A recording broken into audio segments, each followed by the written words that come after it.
UFC 241 is officially in the books. They are breaking down the cage behind us. That means it is time to make sense of what happened here in Anaheim tonight.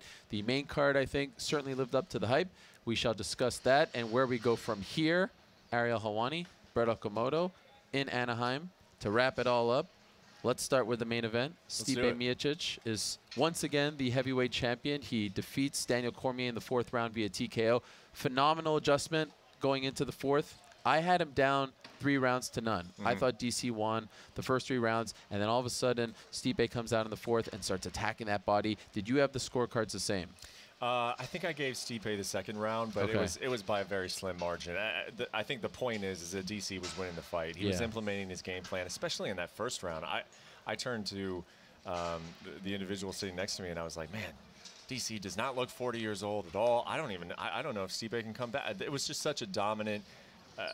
I don't want to use the word perfect, but you could just tell that DC was implementing his game plan. Everything was going his way. And then really what happened was in the 4th round, that pressure, that DC pressure. And, you know, look, it takes a lot of energy. It takes a lot of discipline. It takes a lot of willpower to just continually get in somebody's face over and over again. I mean, that was the script for the 2 Jon Jones fights. It's tough to do. It's a very, very tough game plan to follow. And I think a combination of the adjustment that Stipe made, and also perhaps, you know, DC's just inability to sort of kind of slow down, even just a small slow tick in his pressure, gave Stipe the opportunity to start landing those body shots. And it was very obvious, wasn't it? Once he started landing those body shots, the entire flight changed. Yeah, and it's very rare that we talk about what's next for the loser first, but I think in this case, because of DC's age and because he talked about wanting to retire, maybe having one more fight left. Now that he lost, I know you spoke to him afterwards. Joe Rogan spoke to him. His voice cracked a little bit. He was emotional, but he stopped short in the cage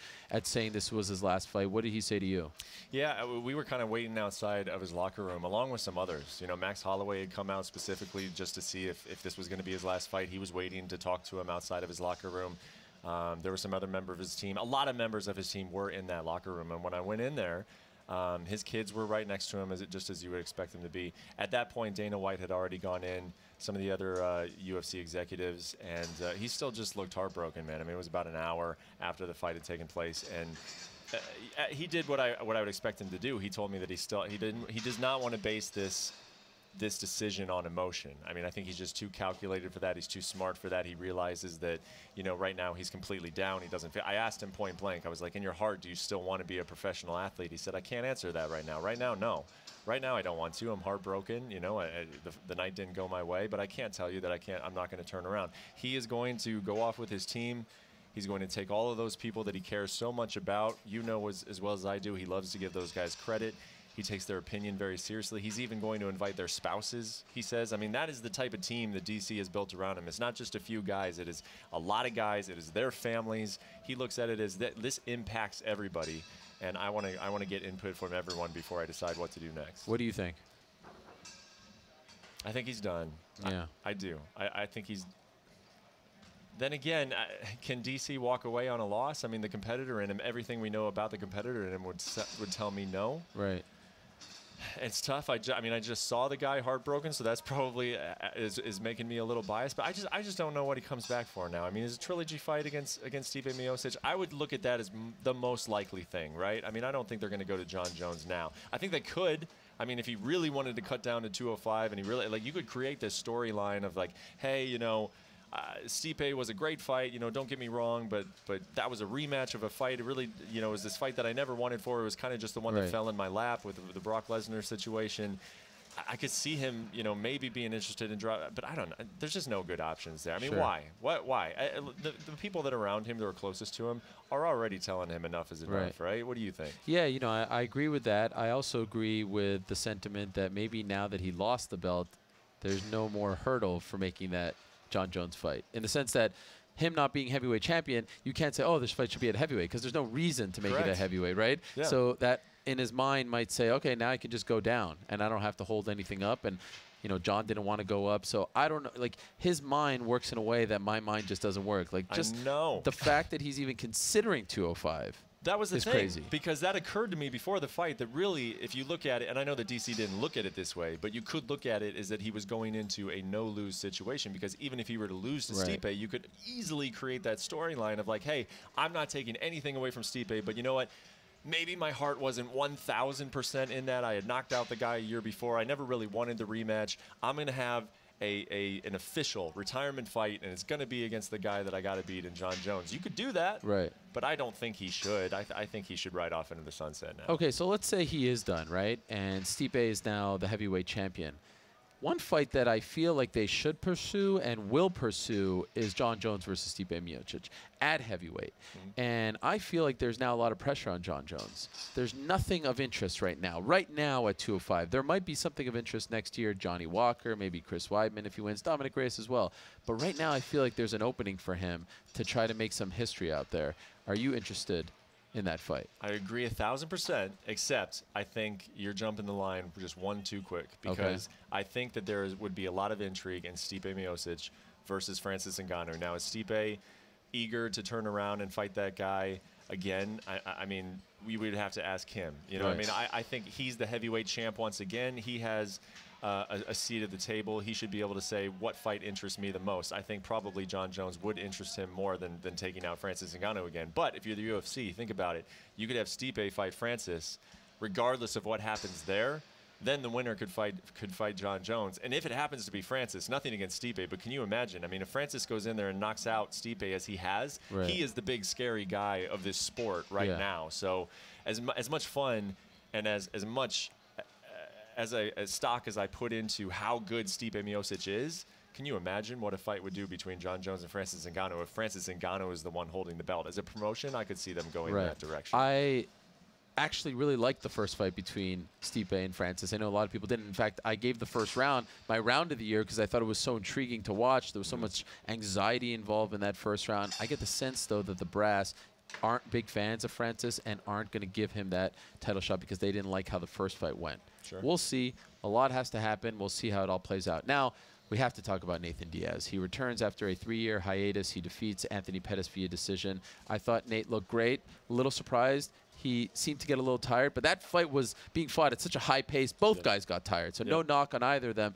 I thought the big story was he looked phenomenal. He is back, refreshed, rejuvenated. Were you impressed with his performance? I agree 1,000%, and I think it coincides with, you know, a thought that I think a lot of people have in the Diaz brothers. They kind of just, it's coming around because now the cat's out of the bag a little bit. That these guys, you know, they're not what you would expect in terms of intelligent guys, but they're actually kind of mad geniuses. A lot of the things that they do have a purpose.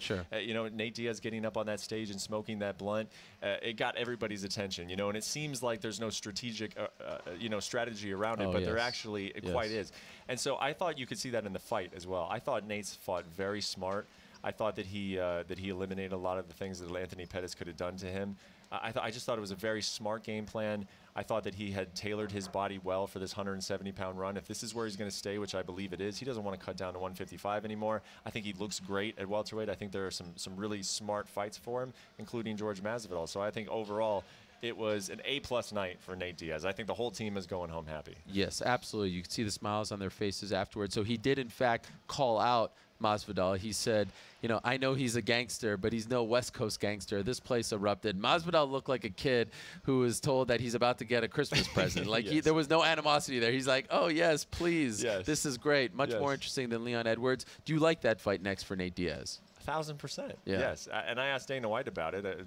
What do you think? And he's like, I think everybody likes that fight. And I agreed with him. I would say that that is the fight that happens next, wouldn't you? Yeah. I mean, especially at 170, it makes a lot of sense. He's not getting the title shot. It's clearly going to be Colby versus Kamaru Usman. I thought he was either going to call out Conor or Masvidal. Wasn't surprised that he went the Masvidal route. And I think that he would never admit this, but there is some satisfaction in Nate calling out someone that is not Conor McGregor. And everybody absolutely loving it. I think he doesn't mind the fact that this narrative has nothing to do with Conor McGregor. I couldn't agree more. Now, one more fight we have to discuss. Paulo Costa, Yoel Romero, great fight. Back and forth they went. Hard shots landed by both. I mean, it was hard to watch. I thought Yoel Romero won that fight. I thought he won 29-28. What do you think? I thought Costa won. Okay. Close. Not a robbery, but I thought it was close. Hard to score. Not a robbery. I think if I'm remembering correctly, I had Costa winning the first 2 rounds, Yoel winning the third. This was another one I talked to Dana White about. He said he had Costa winning, but he said 2 other guys sitting next to him had Romero winning. He told me, and Dana almost never says this, but he said that fight was really one of those ones that didn't have a clear-cut score. It could have gone either way. No one could have been that upset, but he felt like the right guy won, and so do I. Has Costa done enough to earn the next middleweight title shot, fighting the winner of Adesanya Whitaker on October 5th? I 1,000% believe he has, yeah. I mean, he's gone out and he's finished the guys that he's supposed to finish, and then he went up against a monster in Yoel Romero, who did not look old to me, still looked like Yoel Romero out there, and he beat him. And yes, it was a very close fight, but he beat him. And so I think you fly him out to Melbourne. In fact, Dana White told me that he'll buy him his plane ticket. He'll get him out to Melbourne. And he'll be there to watch that fight. All right. Plenty more to discuss, but for now, we are out of time. A couple other nice performances. How about Sadiq Youssef? Had a big win, big-time finish. How about Kama Worthy taking a fight on just days' notice and finishing Devontae Smith? Those were some other special performances tonight. It seems like Anaheim always produces great events for the UFC. Unfortunately, it has turned into a house of horrors for Daniel Cormier. He was finished here back in 2017 by John Jones, and unfortunately finished once again by Stipe Miocic in the 4th round. Stipe, the new UFC heavyweight champion, once again getting that title, and Nate Diaz is officially back. The sport is always a little more fun when the Diaz brothers are thriving. You don't say. Yes. And now it's going to be interesting to see what happens next. All right, thank you so much for watching our coverage all week long here in Anaheim. Appreciate it very much. We'll see you on Monday for a whole lot more. Hello, everyone. It's Ariel and Helwani. I just came here to thank you for watching our ESPN YouTube channel. It's the best. You know what else is the best? The ESPN app. You can get highlights, analysis, all that stuff and more. And if you want premium content and live streaming sports, there's only one place for all of that. It's ESPN Plus.